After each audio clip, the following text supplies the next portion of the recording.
So guys, today back for another video on the channel. Today we're here for the Newcastle United versus Southampton preview. It is a massive game for Newcastle United. Sorry there'll be no predicted team this week. I just didn't have the time to record a preview and a predicted team with the game on Wednesday. Then I didn't have the time on Thursday to do the preview and get it uploaded in time. So you're just going to get the preview for the game on Saturday. Make sure to leave a like, boys, subscribe to the channel if you haven't already. Big vlog, obviously, like normal. We'll go to the game tomorrow and hopefully we can win. We'll speak about Southampton, speak about Newcastle because it is a massive game going into international duty. Anyways, boys, let's get into the video now. So Southampton, they've had a weird summer, you could say. They've had some ups but some downs as well. We'll start off with the ups and a situation where it could affect Newcastle. Adam Armstrong, the jolly lad, the angel of the north, that what everyone calls him when he's been at Blackburn, when he's been at Bolton, when he's been at Southampton, the angel of the north. And he comes to St James's Park. He came to St James's Park for Blackburn in the FA Cup, but he hasn't came as a league game, and it's massive for him. I think if he scores, he's really put himself on Newcastle. And showed why we should have kept him, because he is a good player and he's already got a Premier League goal. He did miss a couple of sitters against Manchester United, but I don't think you really can criticise himself on that. I think he's done well on himself. Adam Armstrong getting a move to a Premier League club, and for the money as well, I think it was about 15 million, it was good on him. And from now, knowing that he's the number 9 striker at Southampton Premier League club, it'll be good for him. And obviously he's got some brilliant players around him. James Ward-Prowse obviously signed a big deal with Southampton to keep him at the club captain. He was linked with Villa, he was linked with moves away, but he stayed at Southampton, and quality player yet again. But obviously they did lose Danny Ings, and that's the main man for Southampton for the last 2 or 3 seasons now. He's done extremely well for them, and done enough to say to be like, oh cheers, we literally played against Danny Ings and he scored against us. So I think it'll be a tough one going into the game against Southampton. Obviously they did get beat in their first game of the season, Everton away, and then they drew to Manchester United 1-1, which makes you think, oh, can they go into the game against Newcastle with a bit of hope? But we haven't lost to Southampton at home since 15-16 season we drew with them. Ever since then we've beat them at home. Honestly, I can't think, but hopefully Joe Willock's Premier League home debut for Newcastle, his full debut for Newcastle, can do the same again. He scored after 40 minutes into his game against Southampton last time, but I can't think of the last time we got beat to Southampton at St James's Park. It might have been in the 13-14 season or the 40, no, the 30, no, I don't even know, boys. I actually don't even know. I think it might be the 13-14 season, maybe. I could be even wrong on that. But Southampton don't like travelling to St James's Park in recent years. We all know that from their recent time there. Literally, I mean, the last 5 we've won every one. So there's, or 4 or 5 or whatever. There's no excuses, boys, and that's the main thing.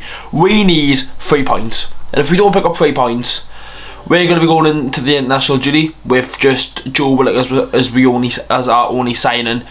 It's not going to look good for the football club, let's just say the least. And obviously it is a long season and whatnot, but we need to be picking up points, and we do, because we've got Manchester United next. And if we're going to be playing against Cristiano fucking Ronaldo, we need to step up our game against Southampton and pick up some points when we're going into games where we know we're not going to get any points. Massive game, obviously. Southampton obviously going to be travelling up a long journey for them. It is a tough one to predict, it really is, but I think Southampton have done well. They had a dodgy end to last season, but they've got the point against Manchester United, and they'll want to push on from that. Let's speak about Newcastle. Hey there lads, Newcastle now, as we all know. I wanted to do this video on the Thursday. I had all plans to do it on the Thursday, but I just didn't have the time, boys. I really didn't. And obviously I've done a double upload on Wednesday night, and there'll be 3 videos out tonight, boys. I'm literally trying to get these videos out quick as possible. I'm recording this at 5 o'clock, so I want to try and get all these videos out for a good time before the game tomorrow. Anyways, Newcastle going into the game, like I said before, it is a must win, and if we don't win the game, I generally think Newcastle fans on Twitter it'll be. I don't even want to go on Twitter. It'll be that disgusting. It really will be, and it's the honest truth. To be fair, going on to Twitter, everyone will be Raj, and I can guarantee you that it's not going to be nice. It really isn't. The way we are playing at the minute, the way we went out on penalties. I mean, you can't blame Steve Bruce for losing on penalties, but you can't blame his decisions. You've got Fabian Shaw on the bench, but you bring on Almiron. If he brings on Fabian Shaw in that position, he scores against Hennessy,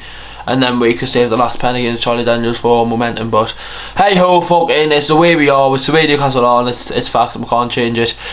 It's a must win. It's a must win. Obviously, I've got time to predict a team as well. Like I said, it'll just be one big preview. Wilson up front. I would like to see Fraser start over Almiron and actually play. I know we won't, but I want to say a 4-back. A 5-back does not work. 5 defenders. I think Manquillo performed well, but I think he'll start Murphy. I generally think he'll not make a change from the game versus Aston Villa, and that tells you a lot. From that performance, I think he'll not change anything, and we're just going with the exact same tactics and hope for a win, hope for a bit of maxi magic to happen, because it's the only thing we actually can rely on.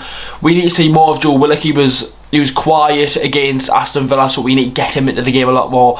And I think that by doing that is to just let him have that freedom and let him do whatever he wants with the ball. None of this like pass back or just being calm on the ball. Just let him do his own thing, because we've seen that last season and he shone. And for me, just let him do his own thing, and we will get the best out of Joe Willock. And obviously we all know that, simple as fuck.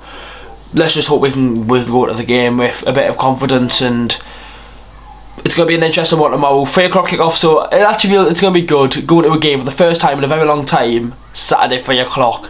It's gonna be a nice feeling, but it's gonna be a tough game. It really is. Let's just hope we can pick up the points that we desperately need to kick off our 21-22 season. That's the end of the preview, lads. Make sure to leave a like, subscribe to the channel if you haven't already. We're so close to 10k subs. We're like 160 away, so if you could subscribe, it would mean a lot. Anyways, boys, I will catch you all for more videos today. Obviously, I've just gone in from work and stuff. That's why these videos are so late. That's why, like, obviously the news stuff are going to be coming out later. See you all in the next one, boys. Have a good one.